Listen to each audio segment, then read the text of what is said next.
5 फरवरी को वहां पर मतदान होता है, वोटिंग हो जाती है और आज है 8 फरवरी।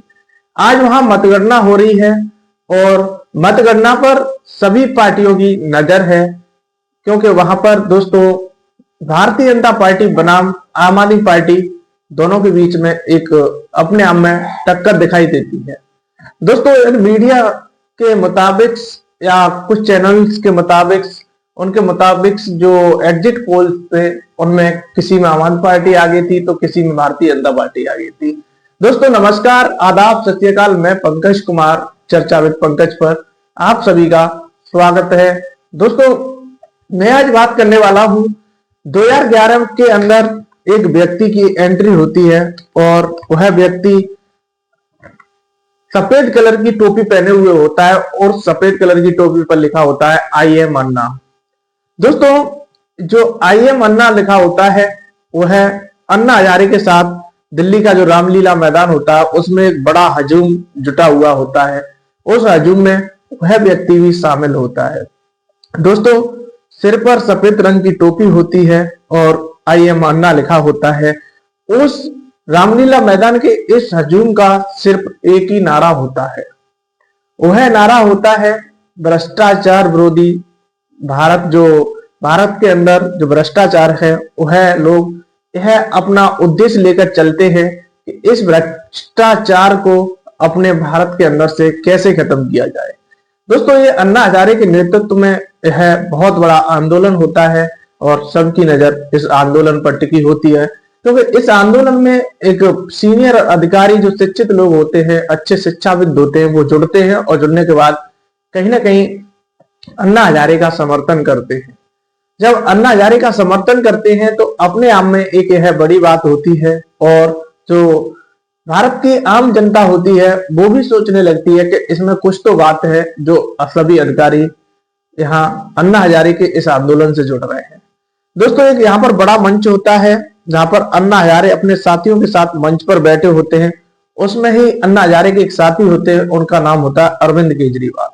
दोस्तों अरविंद केजरीवाल अन्ना हजारे के इस आंदोलन से यह चेहरा चमकता है, दिल्ली के अंदर एक अपना अलग ही चेहरा प्रदर्शन करता है और करने के बाद दिसंबर जाते जाते अन्ना हजारे का जो आंदोलन होता है भ्रष्टाचार विरोधी आंदोलन, वह धीमे धीमे खत्म हो जाता है। और जब यह आंदोलन खत्म हो जाता है उसके बाद केजरीवाल सोचते हैं क्यों ना मैं राजनीति में एंट्री करूं, और राजनीति में एंट्री करने के लिए वह अपना पूरा मन बना लेते हैं।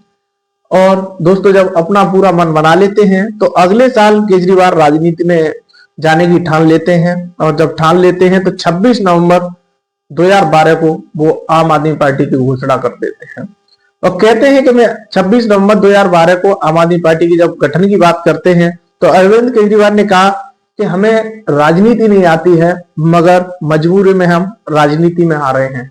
यह अरविंद केजरीवाल जी का नारा होता है और जब यह नारा होता है तो अपने आप में एक आहा मच जाती है। हर व्यक्ति सोचता है कि एक व्यक्ति आंदोलन से आकर सीधी पार्टी का गठन करता है, इस व्यक्ति के अंदर दोस्तों कुछ तो कुछ टैलेंट होगा या कुछ राजनीति नहीं आती है, यह शब्द भी वह व्यक्ति बोलता है।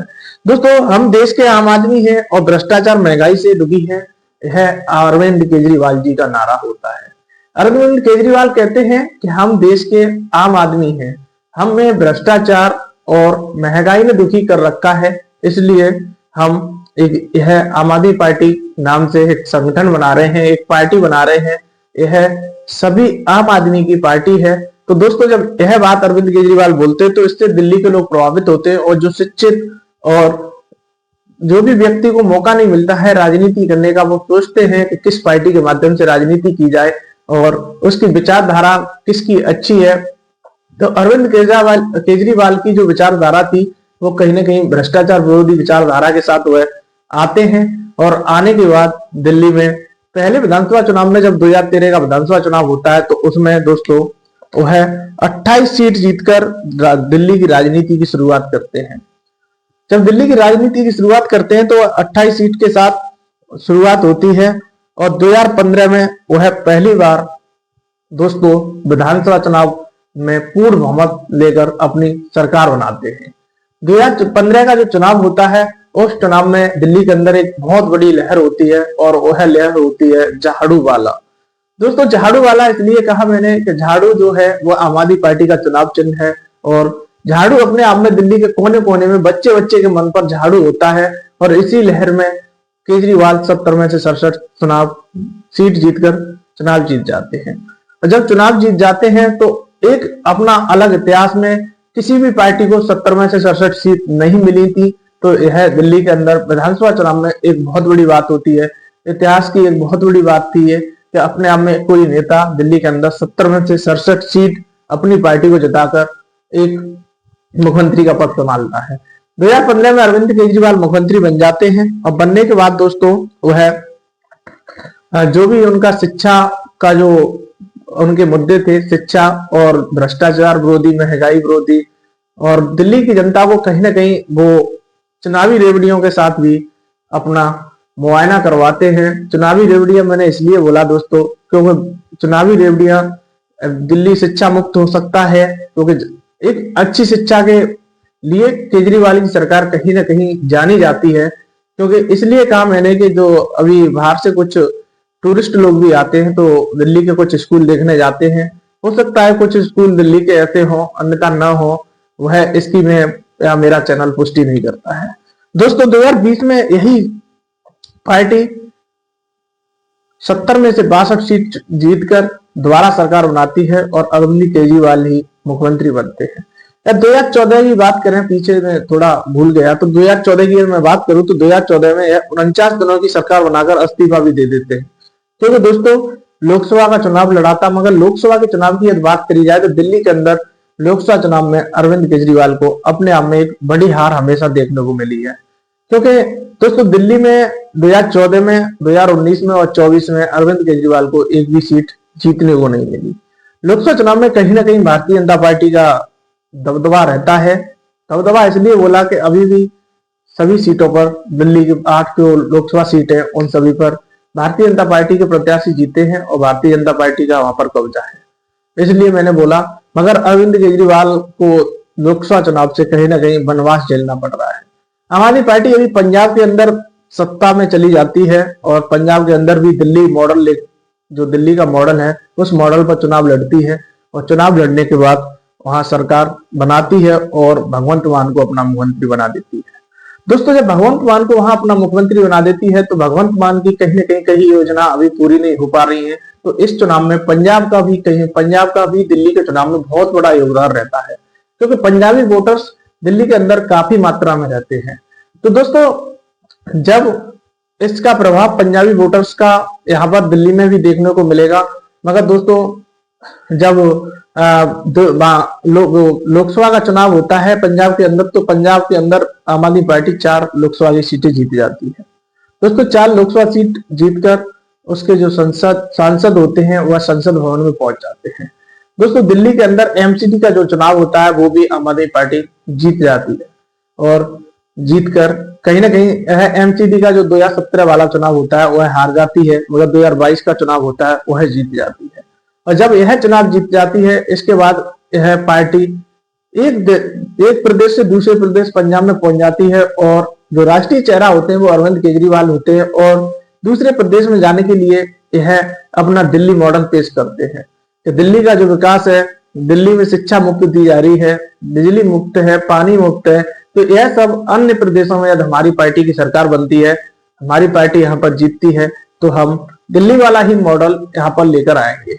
मगर दोस्तों दिल्ली में यदि कहीं ऐसा होता है कि आम आदमी पार्टी की सरकार नहीं बनती है तो अन्य प्रदेशों में वह कहीं ना कहीं उसे बहुत बड़ा झटका होगा। वह क्या दिखाएगी, क्योंकि जो आम आदमी पार्टी का राष्ट्रीय कार्यालय है वह दिल्ली है और दिल्ली से ही उस पार्टी की शुरुआत होती है, क्योंकि दिल्ली से ही वह पहली बार चुनाव लड़ते हैं और दिल्ली में ही सरकार बनाते हैं और दिल्ली मॉडल पर काम करके वह अन्य प्रदेशों में जाते हैं और कहते हैं कि हम दिल्ली की तरह हर जगह काम करेंगे। तो दोस्तों दिल्ली से इन्हें हार मिलती है तो अपने आप में इन्हें एक बहुत बड़ा झटका हो सकता है। और यह तो मैं दोस्तों इसलिए बोला कि जो एग्जिट पोल है उनके नतीजे कहीं ना कहीं सारे चैनल के मैं नहीं मानता, क्योंकि जब लोकसभा चुनाव था तो भारतीय जनता पार्टी को वो लोग 400 प्लस दिखा रहे थे और दोस्तों वही उसका कहीं ना कहीं वो आप सभी को देखने को मिला था। कुछ चैनल्स हैं अभी भी दिल्ली के अंदर एक चैनल जो पोल डायरी दिखा रहा है बीजेपी को 42 से 50, आम आदमी पार्टी को 18 से 25 और कहीं ना कहीं कांग्रेस को 2 सीटें दिखा रहा है। वहीं दोस्तों और एक और पोल है, वो दिखा रहा है, मैं नाम नहीं लेना चाहूंगा किसी भी पोल चैनल का, जेवीसी का, सॉरी मैं नाम नहीं लेना चाहता, 39 से 45, 22 से 31 दिखा रहा है आम आदमी पार्टी को। दोस्तों यदि दिल्ली मॉडल के साथ ये दूसरे राज्यों में गए तो यदि यहाँ हारे तो इनकी राजनीति के लिए कहीं ना कहीं यह एक बहुत बड़ा झटका रहेगा। और अपने आप में आज की बात करें तो आज तो वहां पर मतगणना चल रही है और सभी सीटों पर कहीं ना कहीं देखने को परिणाम मिलेंगे। वो 2 बजे के बाद जो रुझान होगा वो कहीं ना कहीं आपको साफ दिखाई देने लगेगा, क्योंकि 2 बजे के बाद ही पता लगा सकते हैं कि किस पार्टी की वहां सरकार बन रही है। जहां तक 2 बजे तक पता चल जाएगा। और अभी की यदि बात करें तो अवध ओझा अपनी जो विधानसभा सीट है उनकी पटपड़गंज वहां से पीछे चल रहे हैं और जो बीजेपी के प्रत्याशी है रविंद्र नेगी वह आगे चल रहे हैं। दोस्तों मैंने आपको बता दिया कि आम आदमी पार्टी की कहां से शुरुआत होती है और कहां तक पहुंच जाती है। एक पार्टी राष्ट्रीय स्तर की पार्टी कुछ ही समय में बन जाती है, कुछ उसके अंदर जो गतिविधियां थी वो देखने को मिलती हैं। और यदि बात करें दोस्तों 2020 का चुनाव था उसमें अरविंद केजरीवाल मुख्यमंत्री बनते हैं, उसके बाद उन्हें जब भ्रष्टाचार का उन पर आरोप लगता है तो मुख्यमंत्री पद से इस्तीफा भी दे देते हैं। इस्तीफा देने के बाद में वह वहां पर अस्सी जी को मुख्यमंत्री बनाते हैं और उन्हें जब पूछा जाता है मीडिया रिपोर्ट्स के माध्यम से पता लगता है कि वो बताते हैं कि मैं जब तक मुख्यमंत्री की सीट पर नहीं बैठूंगा कि जब तक जनता मुझे ईमानदार साबित नहीं कर देगी। जनता मुझे दोबारा चुनेगी तो मैं मुख्यमंत्री बनूंगा, अंतर मुख्यमंत्री नहीं बनूंगा। क्योंकि मैं दोस्तों मुझ पर जो आरोप लगे हैं वो कहीं ना कहीं वो निराधार बताते हैं। एक शराब घोटाला का एक बड़ा आरोप लगता है, मनीष सिसोदिया पर भी एक आरोप लगता है।